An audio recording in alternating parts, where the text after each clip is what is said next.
Hello, Frizzle freaks! In 2022, I had so much fun reading books. So today, we are going to be taking a look at the fun I had in 2022 and taking it apart and analyzing it and looking at all the stats and graphs in order to set goals to have an awesome reading year in 2023. So let's get the least important stat and goal out of the way and say I read 214 books in 2022. And here's all of those organized by star rating. So why is this the least important of the stats? That's simple, because this number, 214, does not help me in finding new book I'm going to love. The whole goal is to find books that bring me joy. I don't care if that is 100 books I read in 2023 or 300 books. The important thing is whether or not I'm liking my reading. And so my goal number for 2023, how many books am I gonna read?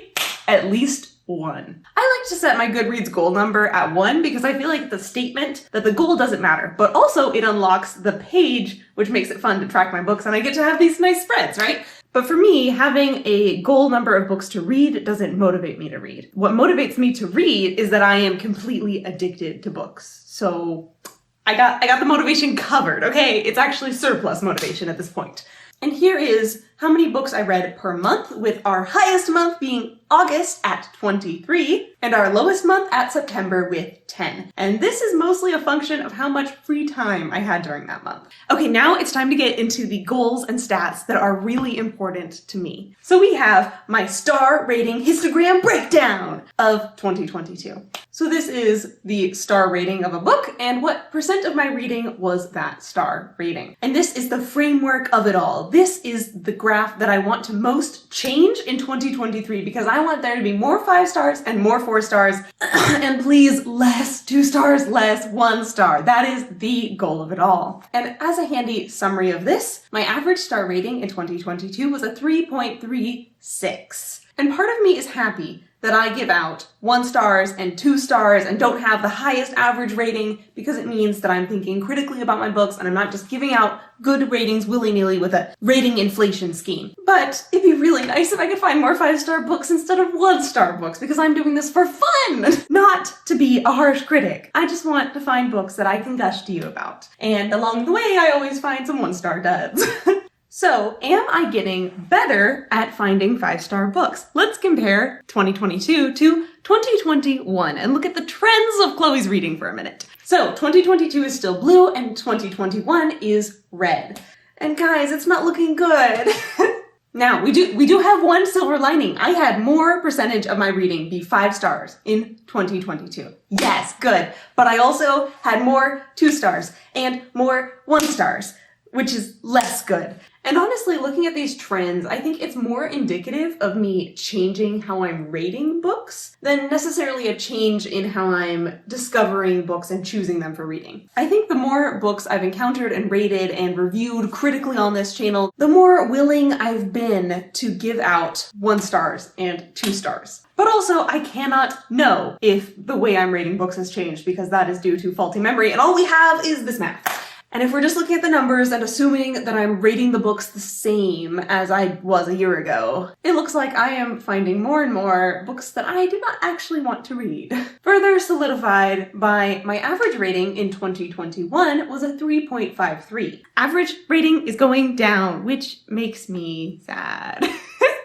But in 2023, we are going to make it go up, and not make it go up by being less harsh on books, but make it go up by finding better books in the first place that I want to read. So now it is time to do a deeper breakdown into my 2022 reading to find the parts that really worked, the parts that didn't work so well, and make some goals that will hopefully put me on a better trajectory in the future. Did you know this is the second time I filmed this video, which is the only time I've ever done that. The first time I filmed this video, I got to the end and looked at the footage and I hated it. It was so boring. I was just listing graphs and I was going to scrap the whole video of looking at 2022 stats. And then I realized that I could combine the 2022 stats and the 2023 goals and make it more of a goal-oriented video. So that's what we're getting here today. Let me know if it's working for you. Okay, now we are going to break down ways that I have found books and whether or not that produced good results, as in high star ratings. 4s and 5s we're looking for, baby. So first, I would like to analyze the hype of a book. If it is a very popular book or maybe a very unpopular book, am I more or less likely to like them? So this is what I did, and you better appreciate this because I had to enter it all into the spreadsheet by hand. I calculated a hype score for the books I read, which is the number of ratings it's gotten on Goodreads divided by the number of days it has been published. Basically a reviews per day number. So a very popular book is getting a lot of reviews every day. So before I reveal how my ratings correspond to the hype score of a book, let's talk a little bit about the most hyped and the least hyped books that I read this year. First, I'll give you the books that I think are worth the hype. The very popular books that I gave 4 or 5 stars. We'll just read them off the handy dandy laptop here. Upgrade, Skyward, Finlay Donovan is killing it, All Systems Red, Bride Test, The 7.5 Deaths of Evelyn Hardcastle, Crooked Kingdom, Project Hail Mary, A Court of Mist and Fury, and The Cruel Prince. I'll let you in on a little secret and give you some books that I didn't think were worth the hype, including, but not limited to, Take a Hint, Danny Brown, Lore Olympus, and The Lost Metal. Okay, now let's throw in some hidden gems. Books that I loved, but have a very low hype score, that are unpopular and unknown, but I would recommend to you in a heartbeat. So working our way down to the most unknown, we have the Vorkosigan Saga, War for the Oaks, Spider-Man, The Darkest Hours, Territory, Small Miracles, Bone Dance, Uncanny Times, Homecoming, The Rarkin's Familiar, and Tethered Spirits. Okay, now the conclusion. Do I tend to find better books in the popular hyped books or the hidden gems category? And here is our graph. On the x-axis, we have the hype score. On the y-axis, we have what I rated the book. And there's no clear trend. It's not like all my 5 stars are in the hyped books and all my 1 stars are with the unpopular books. It's just a scattered splatter chart. And so my goal for 2023 is not to look to the popular books for all my recommendations, but it's also not to look for all the hidden gems and distrust all of the popular books because it doesn't matter. I can find good books and bad books everywhere.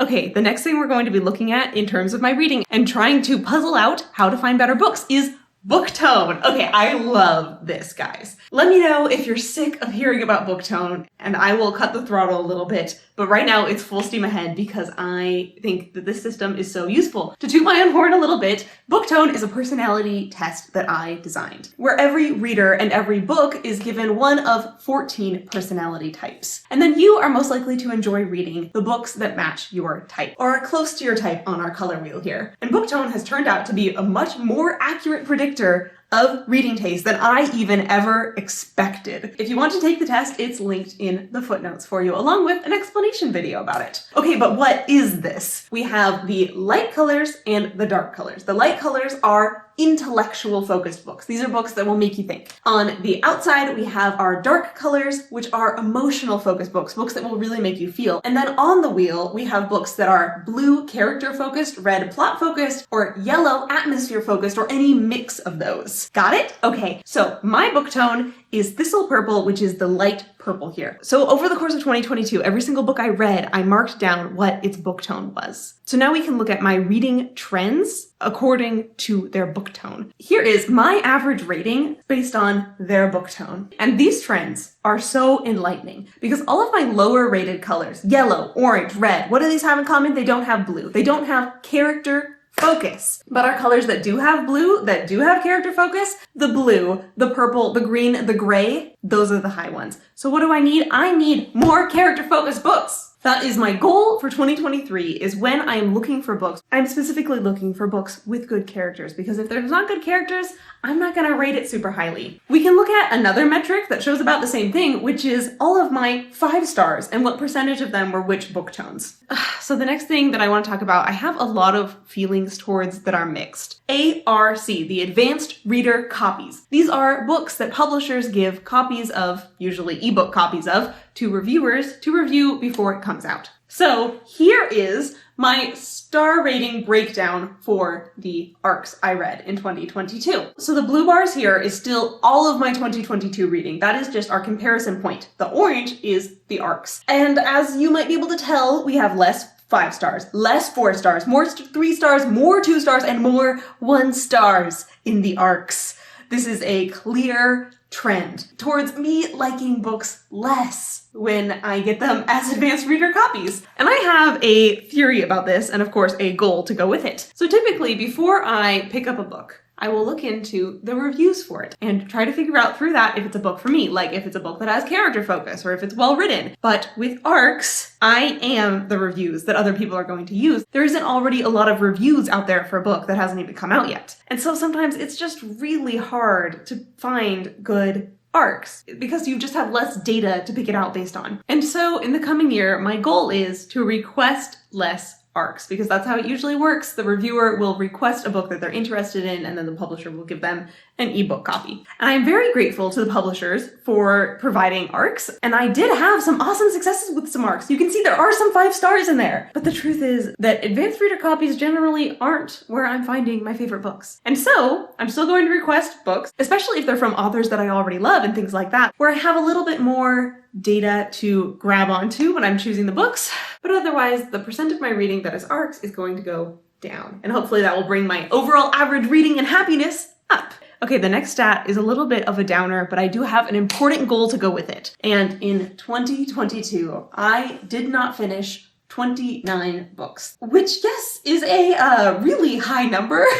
That means that I did not finish 14% of my reading. For me, I'm just reading for fun. If I'm not enjoying the literary experience, if I'm bored and annoyed with the book, I'm just gonna put it down. I give a book like at least 10% before I give up. And then I just keep reading a book until I am done with it emotionally. And sometimes that is at the 10% mark, and sometimes that is at the 85% mark. Yes, I think about 4 of the books I read this year, I gave up around then. I give books a chance as long as I can stand them. And here's our goal, because I think I am too generous and nice. I need to be giving up on more books so I have more time for better books. And I know that there is the argument that maybe the beginning of the book is bad, but the end of the book is fantastic. But in my experience, those kind of books where the beginning is terrible and the ending is great are so incredibly rare. They're out there, but I think I'm going to decide that it is not worth the price of slogging through hundreds and hundreds of pages that I am not enjoying just for the hope that this turns out to be one of those books that's really good at the end. Hello, future Chloe popping in because I forgot a very important statistic to include in this video, which is how I found books, which of course leads into the goal of how I'm going to find books in the future. So here is the breakdown. 10% of my reading was rereads, 4% because it was a personalized recommendation, like a friend either online or in the comments of YouTube videos said, Chloe, I think you specifically would like this book. 39% of my reading, I picked up the book because I was continuing a series. 10% of the books came from me picking up an author that I had read from before. 15% of the books this year were from me browsing, just looking around the library, the bookstore, Goodreads lists, and just picking out books that looked interesting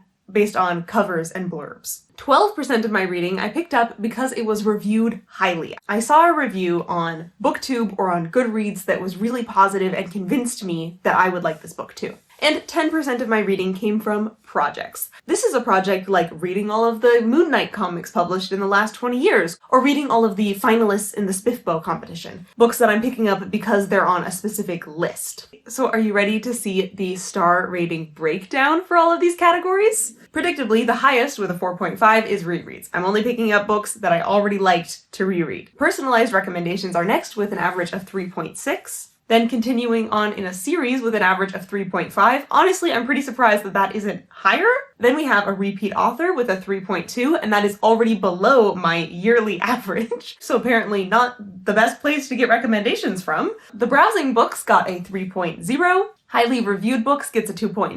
And last is the projects with a 2.6 average, which is utterly abysmal. So some of the things on this chart are completely expected. Rereads being the top? Yeah. Random books I'm reading off a list being the bottom? Yeah. But the ones I'm most surprised by is how high personal recommendations are and how low highly reviewed books are.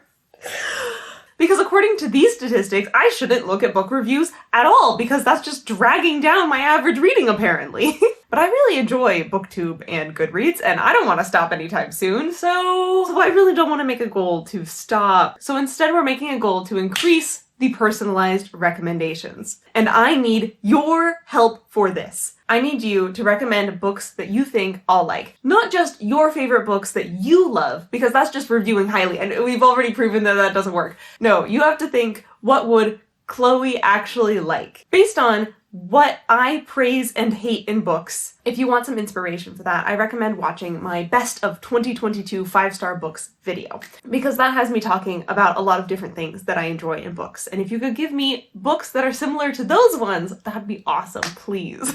So now I want to talk about some general goals and plans and projects that I have in the works for 2023. So first, I want to revisit my reading series out of order project. I know I said it was done, and at the time, I really did think in my heart that it was done. But then as I was making graphs for this video, I made this beautiful graph, and I started looking at it, and I realized that I need more data for this project. Okay, so backing up for the unenlightened, hello, welcome to the channel. I'm a little crazy sometimes. And one of the big projects that I did for like a year was purposely reading series out of order, purposely skipping book ones in order to test if it actually decreased my enjoyment of the book. And at the end of the experiment and on this graph, we have 25 data points, books that I skipped, that I read out of order. So let me explain this graph for a second, and then I'll explain why this means I have to revisit the project. So the blue are all of the first books I've read during the process of this experiment. And then the orange are the ones that were the series out of order, the books where I had skipped a book previously. And here I am trying to prove the hypothesis that it doesn't increase my enjoyment. If that hypothesis is true, then these two bar graphs should be identical. And look how close they are! They are only significantly different in the 5 stars and the 1 star, but remember, the orange only has 25 data points, so a difference of like 5% is the difference of like 1 book. Like, if I find only one more 5-star here in the skipped books category, these are gonna be really equal really fast. Very effectively proving my point that there isn't any difference. Because of my video discussing all of the skipped books, which I'm very proud of, I'll link in the footnotes if you want to watch it, my end conclusion was that I didn't get enough data points to significantly prove it either way. And that's true. So I kind of want more data points. So in the next year, I will be continuing to occasionally, I think not as much as I was doing in 2022, but occasionally reading series out of order, adding them to the data set, and maybe we'll check back in at the 2023 stats and goals video and see how it's shaking up. Wish me luck, guys. Okay, the next project that I'm really excited for 2023 isn't one that I can flash up a handy graph for because I have not yet done any of it. But I'm very excited to announce that I'm going to be doing more and more vlog-style projects. Here is one that I currently have in mind. I'm taking authors that I've given 5 stars to before and picking a few of those authors, grabbing a book from each of them, and then reading those books together in a video trying to find a new 5-star. Those kind of videos. I've got another video in the works right now where I'm grabbing authors that I've hated before, but that are really popular and I want to give another chance to. And then I take 3 of those, I read 1 book from each, where you get to come along with me as I read the book. So be on the lookout for those videos coming on future Frizzle Fridays because I am in the process of making them and I'm very excited about all of these plans.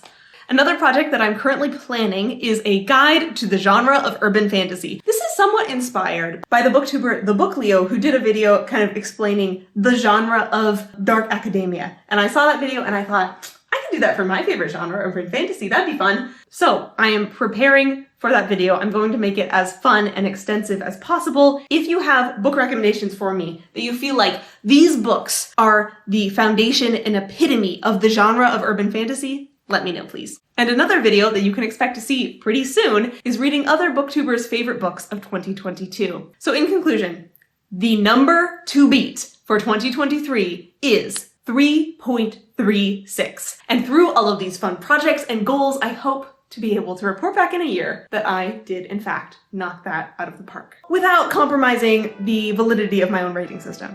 We will see, and see you then.